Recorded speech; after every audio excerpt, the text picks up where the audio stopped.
currently with the BMW 3 Series, and it's also meant to compete with the Audi A4 and the C-Class from Mercedes. So this is where Volvo are pitching it. It's not me telling you this is where it competes. They are telling me this is where it competes. And I think to some degree Volvo might be slightly overreaching themselves trying to get that high and compete in that level. Not because of the price, but because of some fundamental flaws. And we're going to get the bad stuff out of the way straight away, because the car itself is actually pretty good. But there's some fundamental things that are wrong. One is there's no shopping bag hooks in the boot. That may seem like a very small thing, but it means that when you're driving along in a saloon with a big boot and you've no shopping bag hooks, everything just rolls about the place. So your normal bags, your sales rep stuff, whatever it is that you're driving here, or whatever reason you're driving for, just means that everything falls about the place. Other problems we have here is that the key goes into a hole in the dashboard. That's brilliant. When I put my foot in the clutch, I can start it. Now I no longer need the key, so I can plug out the key now, but the car still continues to run. Now if I try and do that without the key in the slot, nothing. It won't start, no matter what I do. So why do I need to do that? That makes no sense. I could do a lot of other things there. Other problems. The doors, when you pull up, when you drive off, the doors lock. That's fine. That's okay. Every other car does that as well. But when I stop and I open the driver's door, the other doors don't open. Which means I need the keys to unlock the rest of the doors or the boot in the car when I stop anywhere.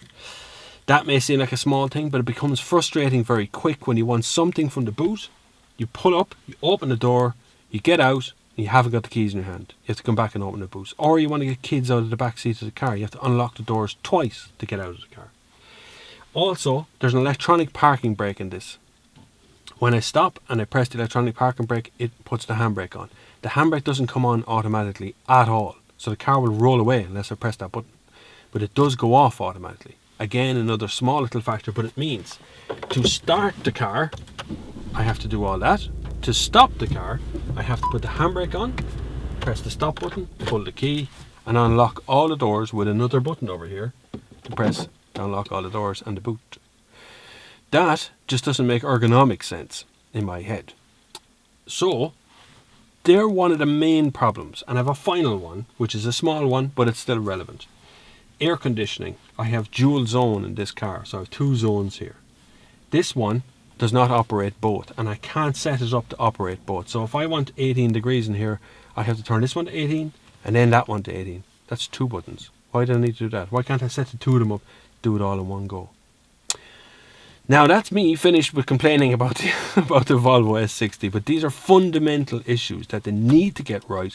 And if they're not right, because the three that they're telling me they're competing against get these things right. So BMW have it right, Audi have it right, and Mercedes have it right. When you open and close doors, when you turn things on and off, it all operates nicely.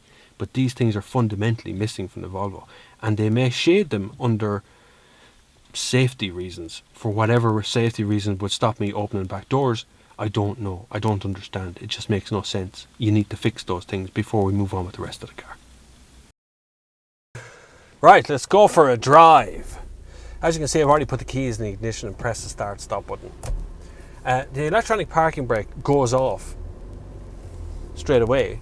You don't even notice it's on actually when you're driving, but the same problem exists for stopping. So when you stop anywhere, the electronic parking brake doesn't come on. Stop that radio. But to drive, it's actually quite nice. I do find the gear stick is a little bit too far back towards me. It might be for the smaller driver, but I find in second, fourth and sixth that my elbow is all the way back, as far back as I can go. But this is powered by a 1.6 litre, 115 brake horsepower engine, and it does a brilliant job of getting around. It's actually very fuel economic as well. It does a really good job at all of those sort of things. And I can do things on the dashboard, change my theme, change what colour I want dashboard. So I can go to Eco, which is nice and green. I can go to Elegance, which is also the same sort of colour, but just looks a bit tighter. It's entirely up to you. This does nothing to performance. This is just changing the colours on the dashboard. Why you'd want, I'm not too sure. It's actually an option. I think it's 250 quid or something. It ain't cheap anyway, so it might be better off just leave it as it was. I also have a screen in the middle here that tells me things about the radio and has no sat nav or anything like that. It's all about your car. As you can see, there's a lot of speed bumps in this place. but it's good for testing the suspension. The engine it sounds a little noisy now during acceleration as you're moving along, but in actual fact, when you're on the cruise, this cabin has one of the best sounding insulations I've ever had. It is really quiet in here. The only thing that would be quieter than it is a Volvo S60, which I had last week. It was an automatic, a D3 engine, 5-cylinder, and it was lovely. This is the 1.6 engine, and it's the smaller car. It's not quite as quiet as the S80, but it is still very quiet in here. Going to a bridge now. There's a Beamer going to cross it before me. Oh no, he's not. While you're waiting over there, Beamer, I'll go, right?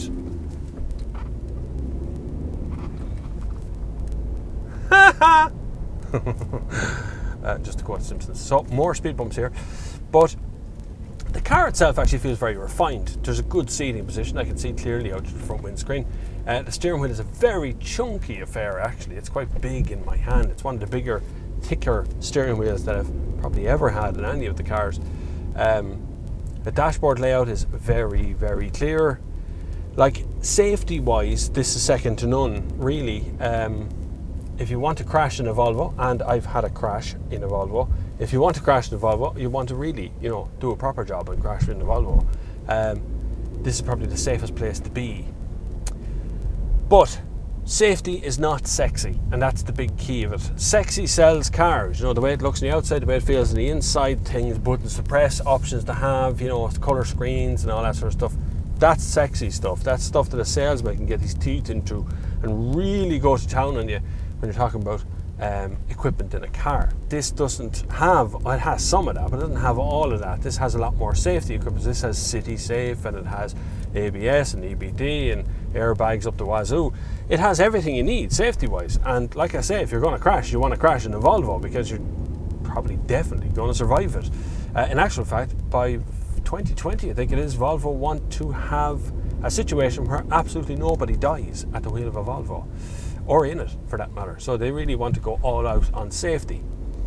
The problem is everyone else is doing all out on sexy while remaining very safe as well, and that they're selling on the sexy end of stuff. They're going all out on options and things and stuff shoehorned into the car for no money, and Volvo are trying to do that by giving you the middle range car for the price of the entry level car. So prices for the car start at 33,595 for this one. But this car is actually 37,580 for the stuff that's in it. There is a good few options. Well, there's a few options on the car. The paint is actually optional. It's 1,200 and something quid. It ain't cheap. It's pearlescent white. You might not see it well on the camera, but it is actually a kind of a pearl white to it as well. But overall, I think the Volvo is a very solid car. Both the S80 and the S60 that I've tested, and the V60 that I tested very briefly, are very, very solid cars and really good value for money. But they have fundamental problems, and I've pointed them out to you already. So, until the next time, I shall